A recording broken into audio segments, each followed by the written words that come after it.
I'm very excited to be joined by Morgan, Director of BD Institutional and Capital Markets, as well as Luigi, Head of DeFi and Developer Relations from Avalabs for the second edition of our quarterly State of Avalanche call.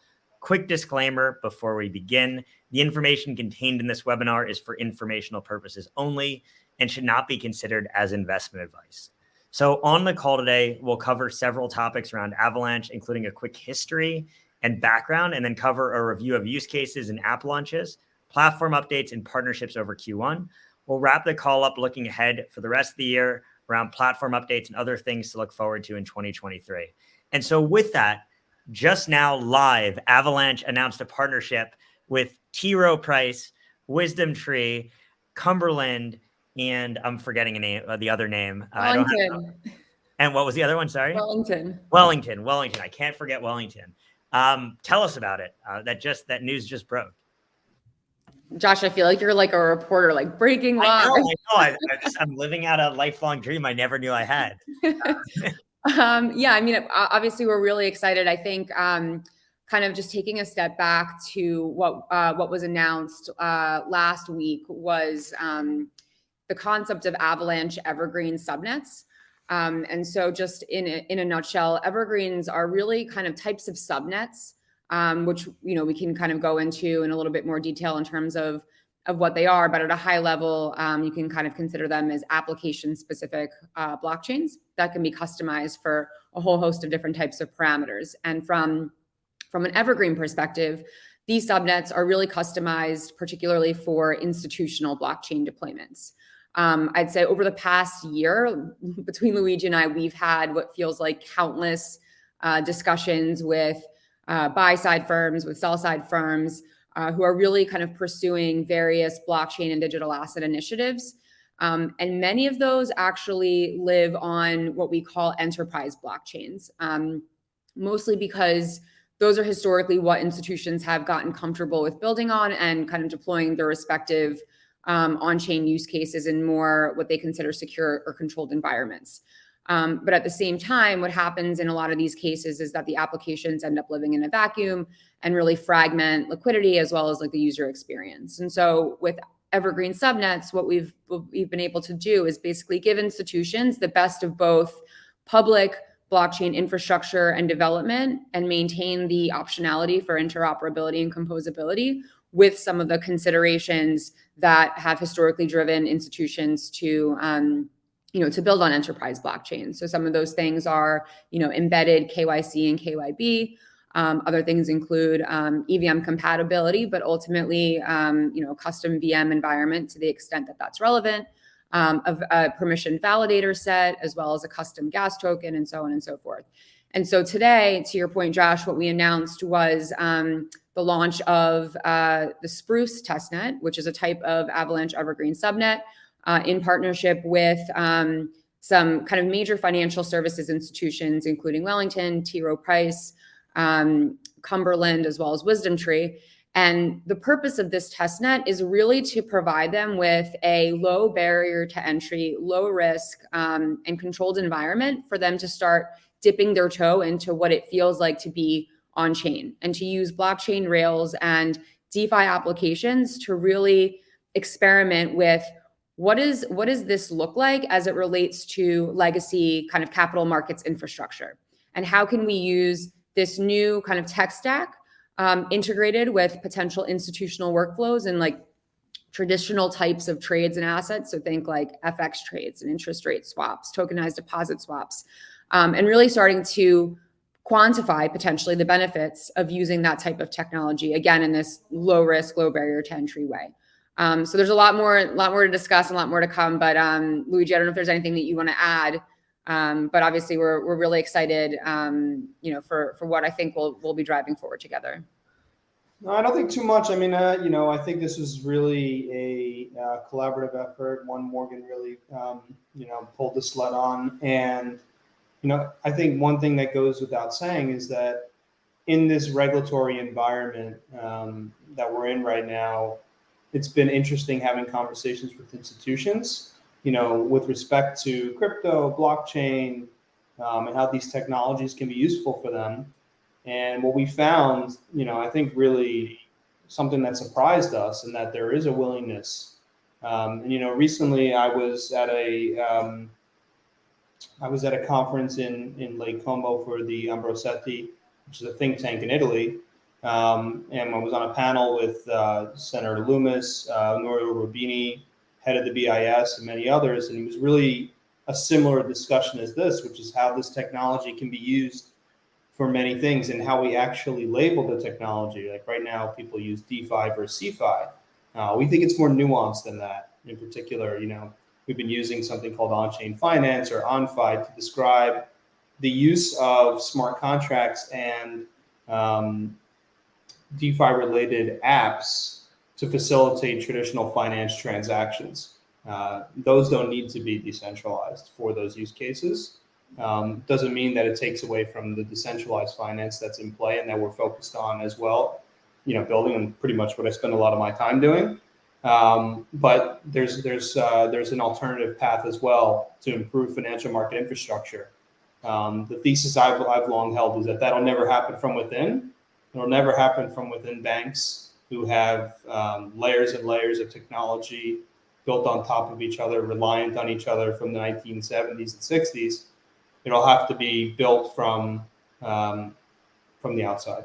And so we hope to bring that to them. So there's obviously been a lot of discussion recently about, all of the negative regulatory action that's happening against crypto, a lot of bad press, a lot of issues, but you were able to get this partnership through with these major asset managers and institutions in spite of that, which I think is incredibly impressive.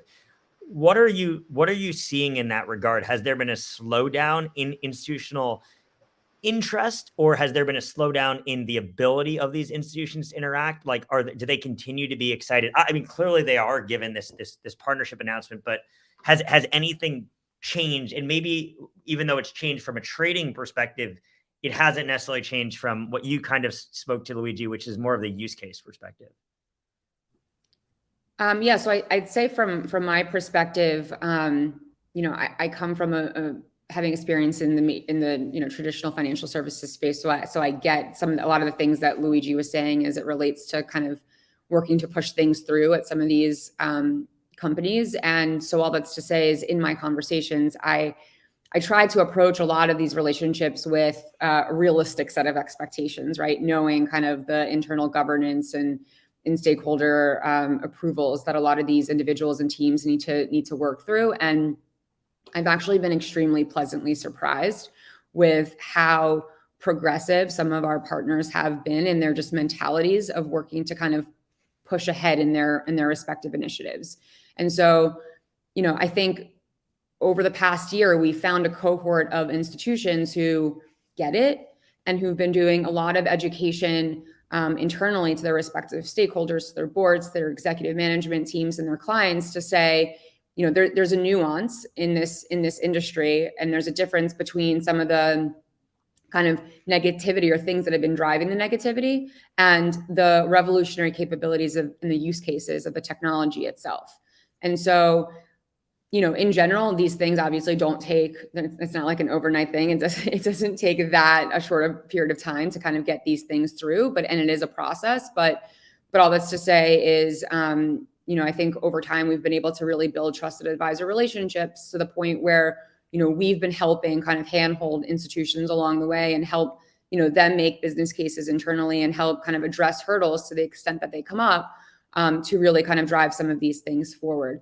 I think from a regulatory standpoint, on the one hand, we're doing a lot more as a firm, like regulatory advocacy and education. And that's like part of, I would say, our mandate just in general from an education and awareness standpoint. But it's also within that, the educational piece of what subnets are and how they can potentially address some of those kind of hurdles or considerations in a way that isn't black and white, and is in a way that kind of makes institutions and institutional partners comfortable with exploring public blockchain rails. So before I continue, if anybody has any questions at any point during this this session, feel free to drop it in the chat. We'll make sure to aggregate across the different platforms. I realized you saying that I was trying to be a reporter. I jumped the gun and missed the background on Avalanche, which I'd love to kind of go into and then hop back into the institutional section. But, maybe Morgan first, can we just get a quick background? We're talking about Avalanche, but you guys both work at Avalabs. So can you kind of explain what Avalanche is and what Avalabs does and what the difference between the two firms? Yeah, sure. So just as a refresher, so Avalabs was founded by Cornell Computer Science and Distributed Systems professor named Emin Gunseer and his then PhD students, Kevin Seknicki and Ted Yin.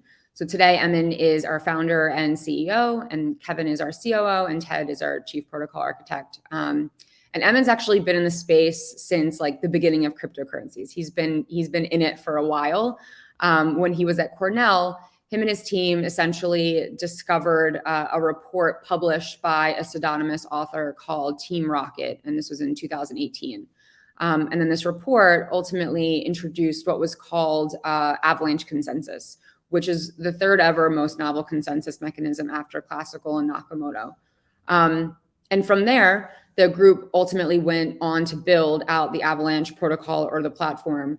And today, as a public blockchain network, Avalanche is still relatively new in the grand scheme of things. It was launched by the Avalanche Foundation on mainnet in September of 2020. As a platform, it's an open source layer 1 blockchain for decentralized applications. It's EVM compatible. And then Avalabs, which is the distinction, is a software company and the license service provider to the Avalanche Foundation. From an Avalabs standpoint, the company ultimately builds infrastructure and tooling to really drive forward the growth and adoption of the Avalanche blockchain. And what this means from a business development perspective is really kind of working with a whole host of industries and companies and partners to ultimately, build on or use the Avalanche blockchain. So obviously that can mean a variety of different things, just depending on which company or area you're talking about. And so as a team, I think we ultimately, work to kind of cultivate the growth and the build out of the network with partnerships, investments, facilitating connections with projects or whatever that may be. And so, when we started and we let off, we spoke about evergreen subnets, but we didn't really describe what a subnet is and why it's different. So why don't we kind of go there? What is a subnet? Why does that make Avalanche different than other chains? And what does that enable? Because, one of the things that you mentioned to me is the fact that, because this is a test net, a lot of these institutions feel comfortable trying out Avalanche and interfacing with it and playing around with it in a controlled environment. So maybe to kind of speak about the benefits of subnets, both broadly, but also maybe specifically to institutions as well. Sure. I'm happy to. And then Luigi, feel free to jump in. But I think overall, subnets were always part of the vision and target end state for the Avalanche platform. This is always kind of the vision for how the network intended to scale primarily, which is horizontally by adding more block space through subnets. Practically, and without getting into like the technicalities, practically you can think about subnets as use case specific blockchains. So that could be one application in one company or multiple applications in a consortium of companies or whatever that may be, just depending on what the use case is, will kind of dictate the requirements for the configuration for the subnet model. And they can be really customized across a whole host of different parameters. So they can be permissioned or permissionless from a user perspective. They can be permissioned or elastic from a validator perspective, public or private. They can use their own gas and staking tokens. They can be built on EVM or ultimately any EVM that that an institution or protocol decides to kind of build on and take forward. So the ultimate commonality between all the subnets is that they're powered by Avalanche's novel consensus mechanism, which at a high level is just extremely fast and enables transactions to be finalized in under a second.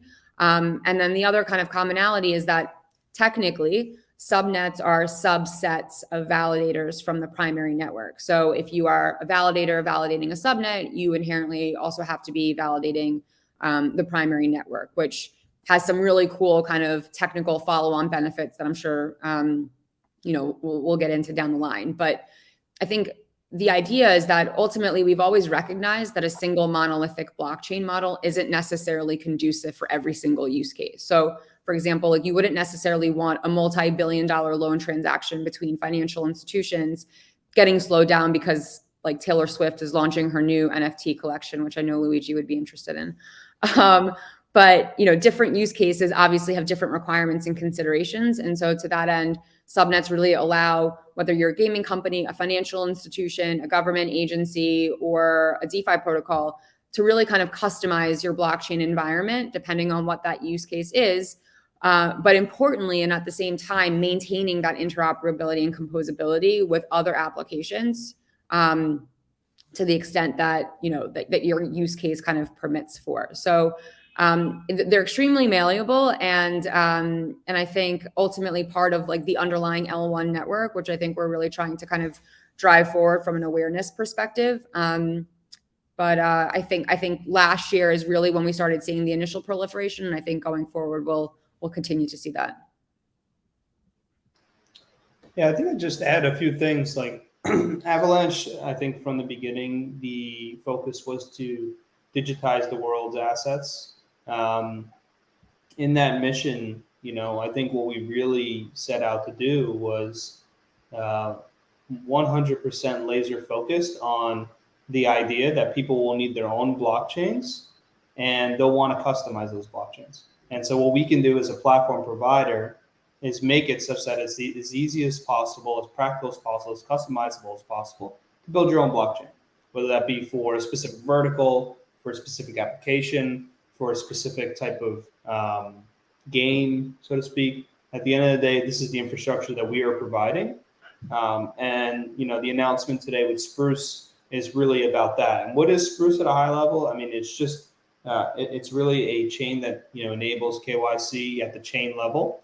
A lot of the problems we saw with, permissioned finance or permission pools across DeFi on Ethereum was, trying to coordinate KYC across applications that are different was not really going to be a solution that worked. And so we did this at the infrastructure level and are deploying, many of the DeFi apps and have deployed many DeFi apps that people enjoy on the Spruce testnet, such that these institutions can experience composable finance. So, whether that's Aave, things like Dexalot, other types of protocols. And we'll be experimenting and hopefully quantifying the benefits of, what does an interest rate swap look like on a DeFi protocol versus doing it, in the traditional finance setting. Being able to execute an atomic transaction is like something that has been a holy grail for TradFi for a long time. We have the technology, and we just need to bring it to them now. And so back to the institutional front, one of the biggest narratives, which we've already spoken about, we just started speaking about, is tokenization of off-chain assets, commonly referred to as real-world assets or RWAs among those in crypto. And so since our last call, Avalanche announced the Intane Markets subnet and I think it's called the DeFica platform, but I've never heard anybody pronounce it, so correct me if I'm wrong there. Can you speak about both of these platforms and the value they deliver to users, as well as how you see the tokenization landscape on Avalanche developing over time? Yeah, and that is right, DeFica. So I think Intane, I think we mentioned them on our last call, but they officially launched in February as an evergreen subnet to that end. But ultimately, what DeFica and Intane both do, and just to kind of think about them more holistically, is they help to drive forward tangible and quantitative benefits for administering certain types of assets. So in Intane's case, it's asset-backed securities. In DeFica's case, they're more focused on the credit space. But ultimately, like operationalizing efficiencies in the asset issuance and administration process to ultimately make smaller deal sizes economically viable for asset issuers, and in turn, making smaller investment minimums more palatable or economically viable for individual investors and institutions. So like at a high level, in line with like our mission to digitize and tokenize the world's assets, like the purpose is really the democratization of finance, i.e. enabling various types of institutional individual borrowers to access capital markets more efficiently. And then in turn, individual investors and institutions to kind of access a wider investment set. So both of those kind of fit into that broader ethos, obviously in different ways and with like slightly nuanced kind of focuses. And I think, you know, we're working with a variety of different partners to kind of continue cultivating that ecosystem on Avalanche. But at a high level, that's kind of how I would categorize both protocols. And I think for us, in terms of how this space really spans out and grows on Avalanche, I think for us in particular this year, we were really focused on cultivating high quality asset supply from an tokenized off-chain asset standpoint on Avalanche, but also really focusing on the demand side of things. So working with protocols to not only take a step back and kind of quantify, like, what is the value proposition? What is the quantitative value proposition that I'm like bringing to market here with my protocol? And then in turn, going after and strategically going after like a retail distribution strategy for them, or helping them think through that, as well as an institutional demand and distribution strategy. I mean, obviously Avalanche is the underlying tech on top of which all of the transactions happen, but from a business development perspective, it's really kind of partnering with these protocols to set them up to succeed in the context of their businesses. So that's kind of how I see it playing out. And frankly, that's something that we're going to be focused on, not just this year, but also in years to come. But I think we've seen a lot of movement in the space recently, and don't necessarily see momentum slowing down. So Luigi, to you, subnets power a range of use cases across verticals, one of which is DeFi. So can you talk about the Dexalot subnet launch and where you see what you see as a future trajectory for DeFi subnets overall? Sure. Yeah, I think, I get this question a lot, and I think it's a good one. But I think some context is also needed to fully comprehend where we are and, where we think we're going. In terms of the Dexalot subnet launch, that launched recently, that is a central limit order book exchange on a subnet. So they've, onboarded market makers, and they started getting some markets going, and people are trading there, and the slippage is quite low. So excited to see that start to get off the ground. But at the end of the day, one thing that's really important is, in terms of subnet, there's some nomenclature that's important. So there's elastic subnets, which are subnets that have permissionless validation. And what does that mean? That means that anybody can stake the native token of that subnet and become a validator freely. Now, elastic subnets have been introduced in Avalanche, but are not, 100% live. And one of the reasons that we're not seeing, in my opinion, a proliferation of DeFi subnets on Avalanche is because of this, as well as one other factor. The other factor is Avalanche warp messaging, AWM. This is how subnets communicate with each other, is live for subnet to subnet communication, but is not live for C-chain to subnet communication. Now, most of the assets sit on the C-chain right now. So if you wanted to bootstrap your own subnet and launch, like a DEX or some sort of DeFi subnet, you wouldn't be able to move the assets from the C-chain to that subnet without using a third-party bridge, kind of defeating the purpose in a lot of ways of the architecture. And so, most likely by this summer, the original intended architecture of Avalanche will be pretty much complete, and those pieces would be in place. That's our targeted timeline right now. Obviously things can change, but that's our focus. And once those are in place, from a technical perspective, this will unleash and unlock anybody who wants to deploy their own type of subnets. This is something that you see right now in Cosmos. People are able to deploy zones pretty freely, pretty openly, and we're going to unlock and enable the same thing for subnets. And at that point, I think you'll see a ton of DeFi-related subnets live.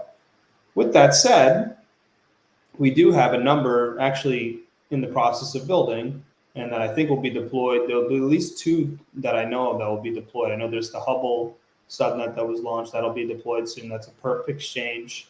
Obviously, Dexalot is live, and those 2 can communicate to each other via Avalanche War messaging right now. And so, I think we're really at the forefront and the precipice of this really starting to explode on the DeFi front.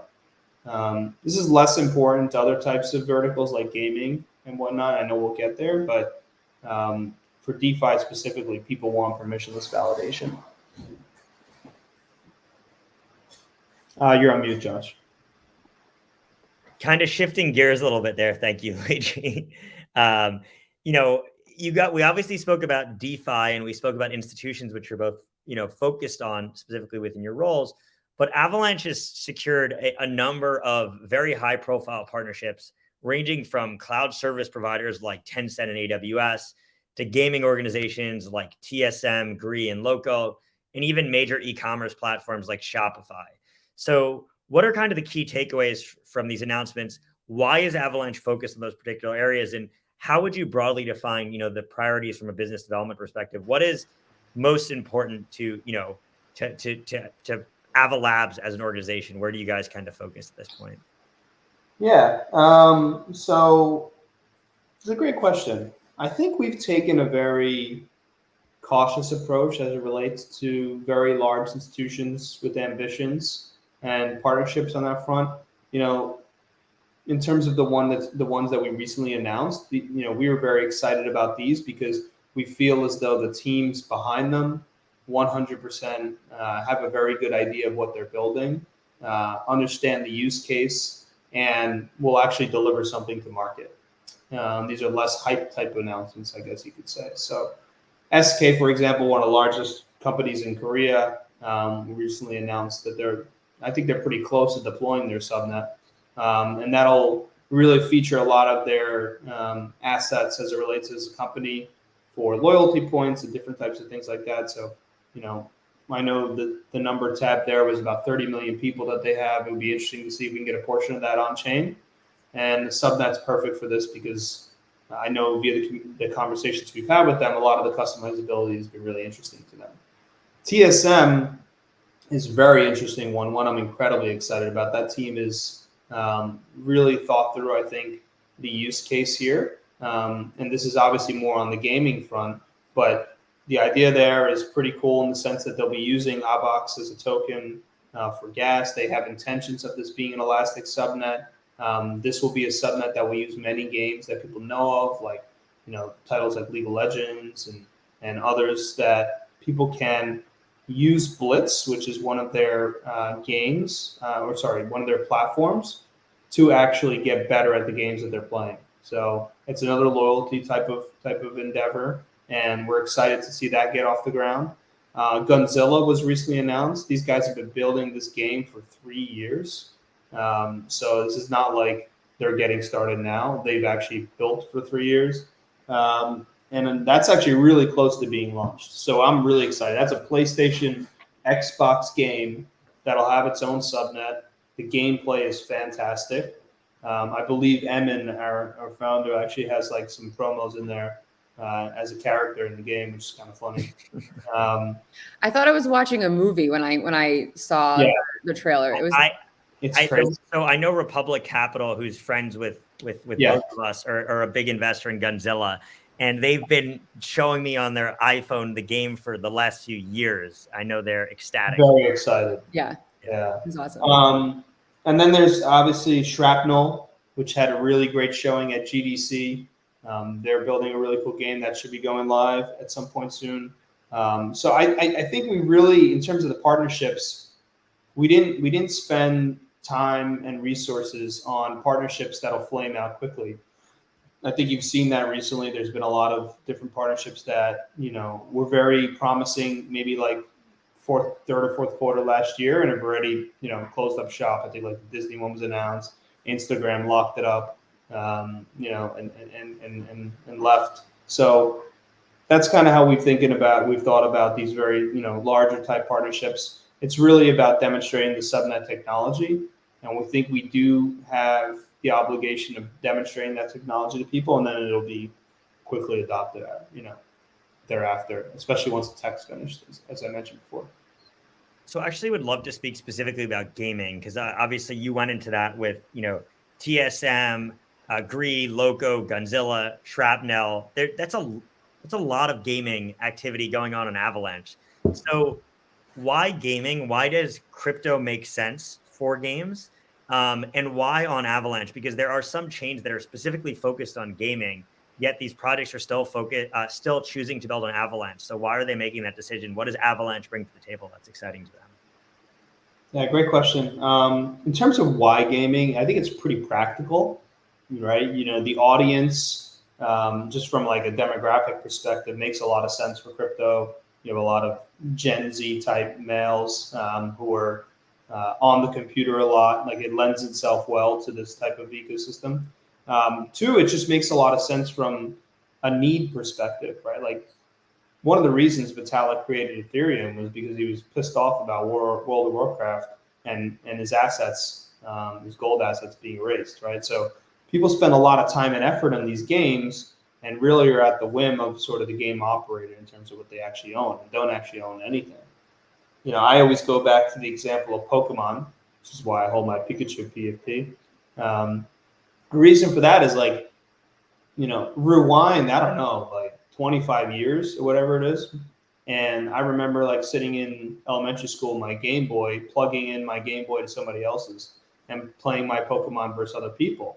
Like, that's pretty, I mean, for back then, that was pretty novel. But if you actually move that into a Web3 world, being able to train and grow my Pokemon as, dynamic NFTs that grow and move and change the metadata, and being able to own those brings on a whole new life to the game, brings on a lot more excitement, ownership. You don't feel like, all right, I played this game for 6 hours today. At the end, like, all I got was a headache. Like, you actually brought something else with you other than just the skill. So just from like those high level perspectives, I think it's like a really interesting vertical. And then, with that said, like, the interest is there from the gaming teams, whether they're Web 2 or whether they're new studios that are building a game and trying to integrate Web 3 with it. And I think as they surveyed the landscape of different technologies, there's a few things that stood out to them as it relates to Avalanche. One, the tech is, like, a subnet is ready. The docs are there, it's ready, it's in production. There are many in production already. And so, from that standpoint, you have a lot of promises from other types of similar technologies that haven't come to fruition. In fact, some of them are changing their technology as of, recently. Like, some of those gaming type platforms are actually switching up how their tech will work. From us, I think we're very comfortable where the tech is, and I think the partners feel the same way. I just add, Luigi, maybe it's worth kind of reviewing from an Avalanche and subnet standpoint. We're really focused on a whole kind of host of verticals and use cases, and obviously gaming and DeFi are two of those. But I think what's really cool to note is that these aren't mutually exclusive kind of verticals, and in a lot of cases they intersect, and then there's overlap. And so, Luigi, I know you always say this in terms of, you've always thought like DeFi would be, considered top of the funnel for a lot of different kind of more retail focused use cases like gaming and potentially other things. So, I always reference your blog posts that you've written, but maybe just like, if you could touch a little bit on that in terms of how you see some of these things kind of interacting. Because obviously we focused on games and we focused on DeFi, and we have announcements and protocols driving forward both these things. But at some point, the chain enables this interoperability and composability that I think will really take things to the next level.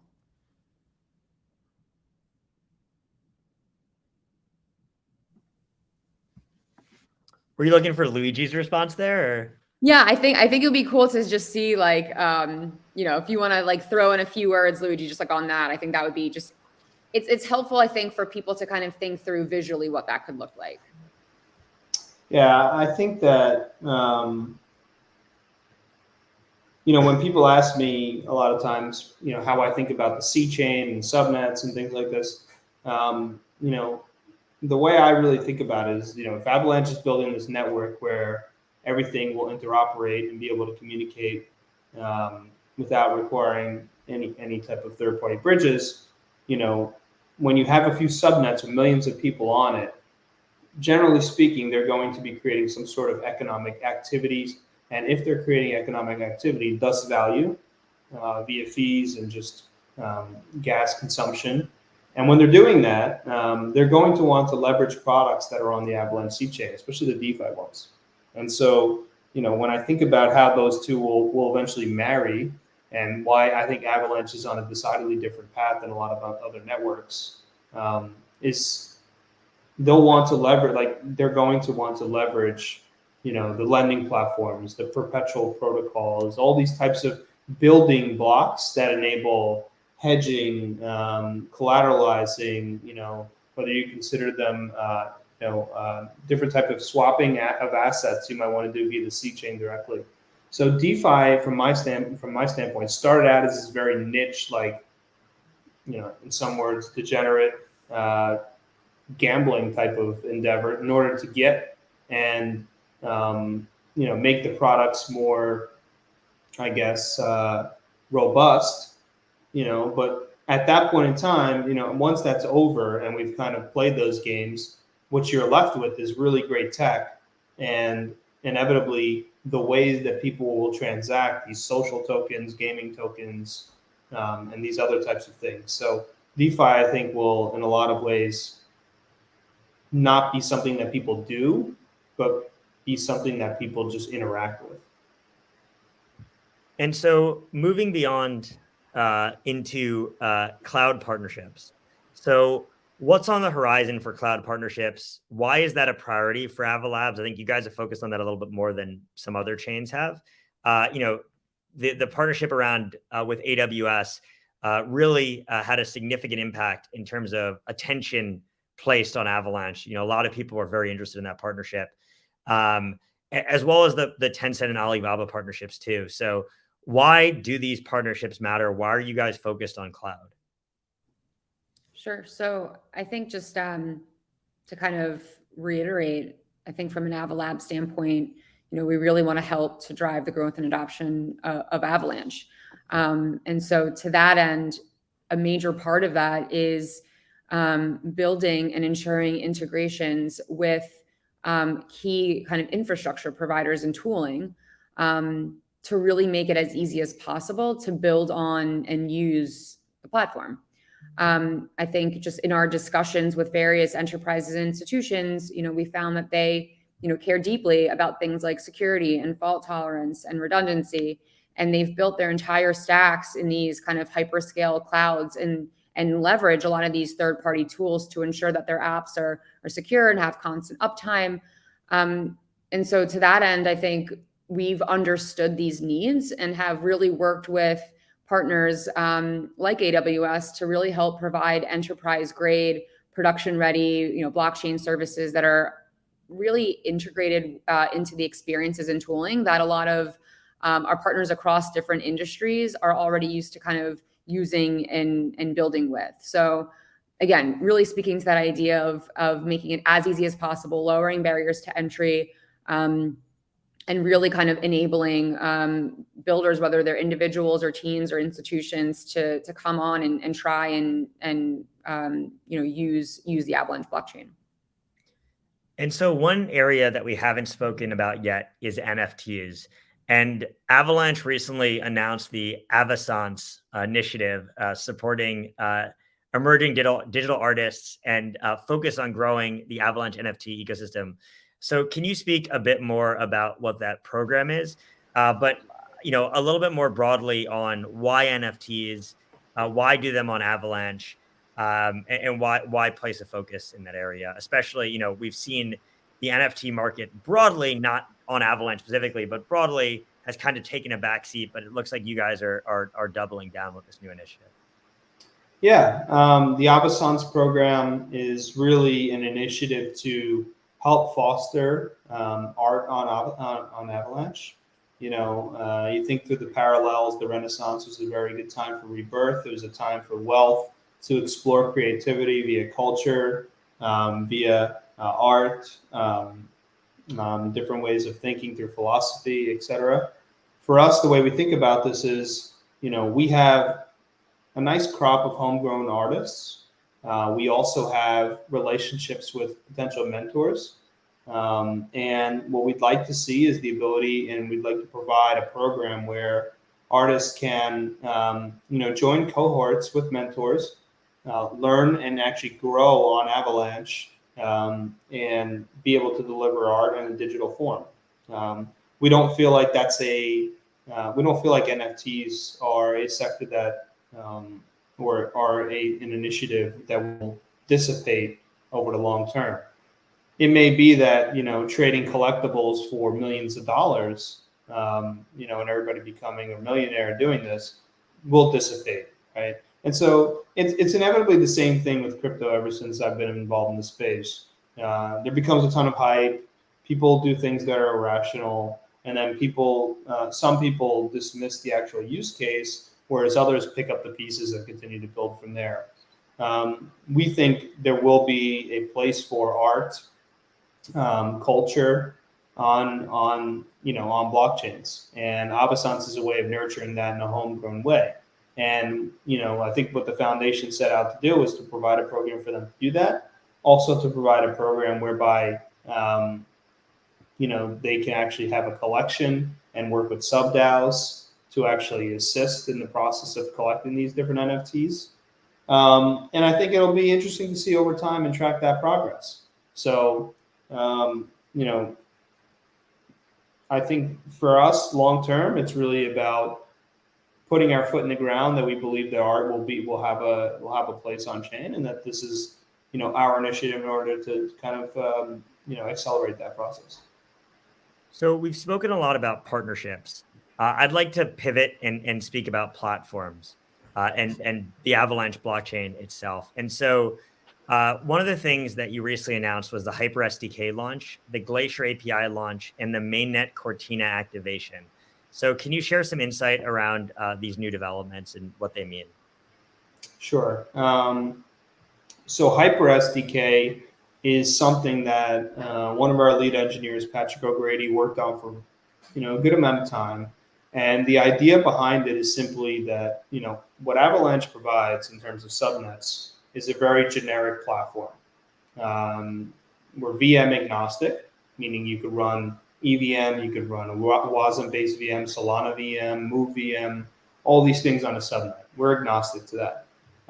And so what we've always envisioned is that the world will actually work on custom VMs, right? Because if I'm building something like a central limit order book, or I'm building something tailored to NFT ticketing, the EVM tries to do everything, tries to be everything at once. And in that process, it can be wasteful, it can be expensive, it can be slow. So we believe that for enterprise type use cases in particular, where you have, let's say, for example, a Taylor Swift ticket going live and everybody wanted to buy it at the same time, the EVM is horrible for this. It really is. So being able to build a custom blockchain is something that we're very focused on. The Hyper SDK is a framework to help people build a custom blockchain much easier. Before this, a lot of people, what they told us was like, yeah, I want to build a custom VM. I don't know where to start. And so what we set out to do was build a framework that'll make it much easier. So with like 300 lines of code, you can have a custom VM that is for and fit for purpose for your specific use case. We've seen some interesting adoption of that. It's still like not production ready, I would say, but we're building this open source. We're building this out in the open with everybody, and we're getting contributions on a weekly basis from the community on the actual SDK. So I know Patrick O'Grady has been hashtagging Hyper SDK Journal on Twitter, just going through his experience with it. And for any developers that are interested, they could follow along there. But that's one of the initiatives. In terms of the Cortina upgrade, this is really, I think, simplifying the Avalanche platform and some of the tech behind it. So one of the chains on the primary network, called the X chain, that was previously a DAG or a directed acyclic graph, has now been moved to a linear chain. Really, this was done for a practical reason. It wasn't able to run the Avalanche Snowman++ consensus because it was a DAG, and because of that, it made compatibility with Avalanche Warp messaging not possible. And so this upgrade is really a practical thing that will reduce a lot of tech debt and make the platform cleaner, faster, and easier to upgrade. And then the last thing was the Glacier API. This is an Ava Labs initiative. We built effectively a backend as a service for the blockchains. And if you really follow kind of like what we're doing, we're not only delivering you subnets, which are private blockchains or the ability to build your own blockchain, but we're also building the tooling around it, right?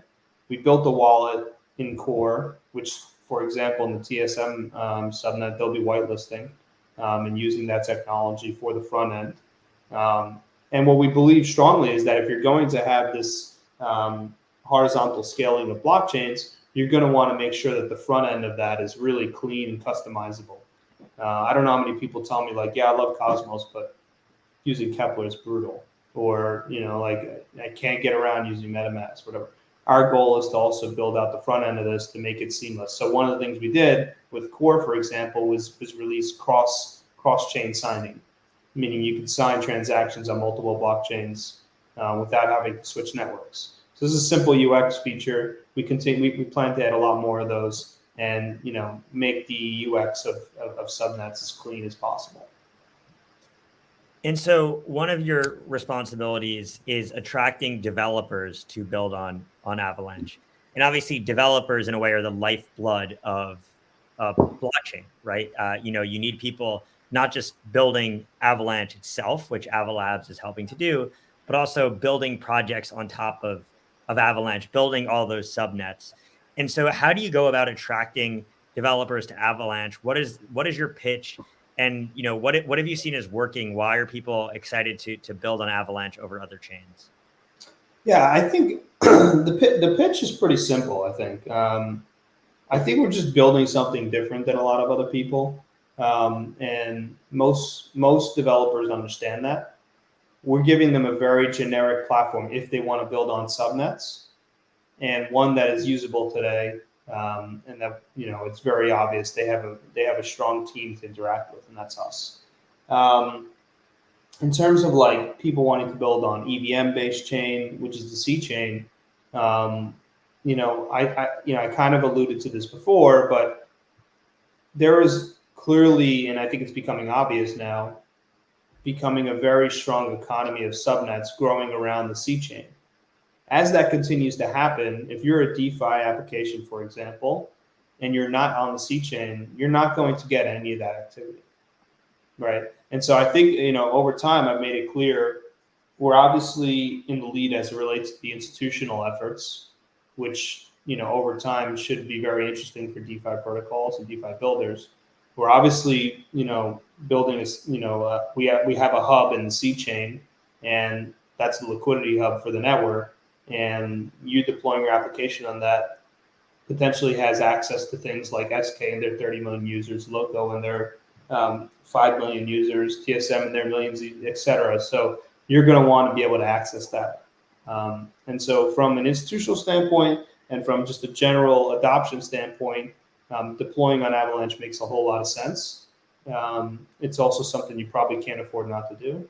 And that's a lot of how we frame the pitch from that perspective. But just from others who want to build, on subnets, a lot of what we alluded to today, in terms of the tooling that we're building around it, how it's production ready now, how, you'll be able to seamlessly move, amongst networks where you can't really do that in a lot of other different types of blockchain platforms. These are things that are very attractive to developers. They like the opportunity and the lack of restrictedness on what they can build. And so, kind of a final development that I want to hit on is the release of Core Wallet for iOS, but broadly speaking about Core as being the command center of Avalanche. So can you speak a little bit to core and why that is so important, or core to everything that you guys are doing into the user experience on Avalanche, and how successful has the user adoption been for core? Are you happy with where you are, and where do you kind of see adoption going in the future, and where would you like to see the core platform going as well? Yeah, I feel like I keep front running your questions. You did. I had an AWM question too, and it just goes to show that I don't read the stuff that Morgan sent. It's just a natural progression. Yeah. No, I think I alluded to it, in that we want to, we think it's important to have ownership, and frankly, a lot of the way we think about core infrastructure pieces is that it's very hard to rely on third parties to facilitate that. You can see this across the board for Avalanche and its history, and Avalabs in particular. So when we deployed the C chain, we also built our own RPC infrastructure in-house, and we provide free RPCs for all the dApps on the chain. That's the only chain that does that. All the other ones rely on third-party providers, and you would have noticed that a lot of times they end up having RPC issues, because when you're relying on a third party, you're not their main concern. And when it's our issue and it's our infrastructure, we're easily able to triage, troubleshoot, fix, upgrade, listen to the user, etc. So with that RPCs, we also we built core because we felt like trusting somebody else for the front end of subnets was going to be risky. And we hope to see a lot of other wallet providers come in and compete and continue to improve the user experience there. But I don't think we're willing to rely on them. And same thing with the Explorer. So we also have an in-house Explorer. So when you deploy a subnet, you can kind of have the whole kit and caboodle, right? You have wallet experience that you can white label if you want. You have an Explorer, RPC infrastructure, validator infrastructure. Everything's there for you. And in terms of core, we're seeing much more interest on the white labeling front, I think, and different type of enterprises wanting to use that tech for their subnets. On the retail front, we've seen a big uptake. There's a lot of excitement, especially with, like you mentioned, the new iOS mobile release. There's more to come on that, right? There's no built-in browser there yet, so that's more functionality to come. We also released the DeFi aggregator on the core web. So that allows you to see your whole portfolio, view your assets across subnets, all this type of stuff. So we're building infrastructure that I think will be useful for people who aren't the power users today, but might be the casual users in the future. And so finally, looking ahead to the rest of the year and beyond, and I'm going to start with you, Morgan. What are you most excited about for Avalanche? And what do you think is the most important thing to usher in real adoption of Avalanche? And you can take that in any way you want, from a mainstream use case, from an institutional use case, but what on the roadmap is really going to bring that in? Yeah, I almost feel like mainstream equals institutional equals gaming equals retail. It's all just figuring out ways to really kind of get those who are not on chain through compelling reasons, right? And almost continuing to work to obfuscate the underlying kind of infrastructure and lowering the hurdles and barriers to entry, and creating compelling reasons for why ultimately people would want to use certain applications which inherently are on chain.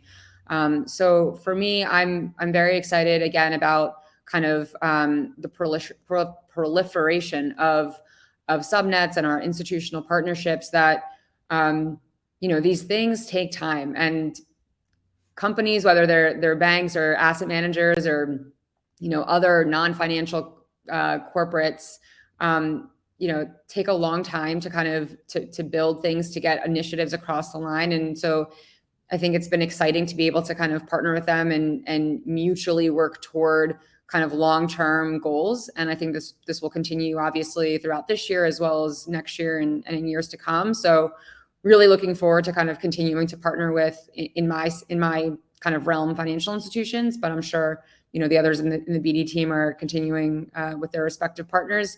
Obviously gaming, I think we're all very excited about as we reviewed, and then really seeing kind of all of these tokenization initiatives, kind of taking things to the next level in things that you'll see to kind of come down the line, but really using tokenization to bring non-crypto natives into the space, whether they're institutions or individuals, and kind of seeing that continue to kind of to pan out. So there's a lot of things that I think obviously that I'm really excited about. I'm sure Luigi shares some of those sentiments, but would like to hear from you as well. Yeah, I think Morgan and I have a similar view on a lot of that. Frankly, I'm excited to get to what I mentioned before, which is the final intended architecture of Avalanche, so that we could put that behind us and frankly just continue with the use cases, because that's the hardest part of this space right now. I think maybe 3-4 years ago you couldn't say we had the tech to be able to build a lot of these things. We couldn't scale, we couldn't do any of this stuff. I think we can today. I think we have a lot of what's sufficient for many use cases. Now it's a matter of really buckling down with developers, institutions, enterprises, application builders, and building use cases that actually people want to use. And gambling's one, frankly, if we're going to be honest. Like, that's something that people want to do on chain, and that's been proven, and that's fine. Loyalty points is something that a lot of people have talked about. Let's see, that's interesting. With Spruce, we're obviously trying to use smart contract technology for facilitating financial transactions. That's cool too. So, what I'm excited for next, and ultimately, in order for this industry to propel to the next level and actually, move out of this bear market, I think we need to see some real adoption. That includes just me using the chain. Awesome. Well, thank you guys so much. This was great. I look forward to doing this again next quarter. And for reference, anyone, we actually have a public-facing Avalanche dashboard. So if you want to follow along the progress of Avalanche in real time, it is totally free. It's the only chain that we have available, data available for free. So you can go to avalanche.theta.io and you can follow along, the Avalabs and Avalanche's team progress as it relates to DeFi, NFT, and gaming. So with that, Luigi, Morgan, thank you. And I look forward to doing this again next quarter. Thanks for having us. Great being here. Thanks, Josh.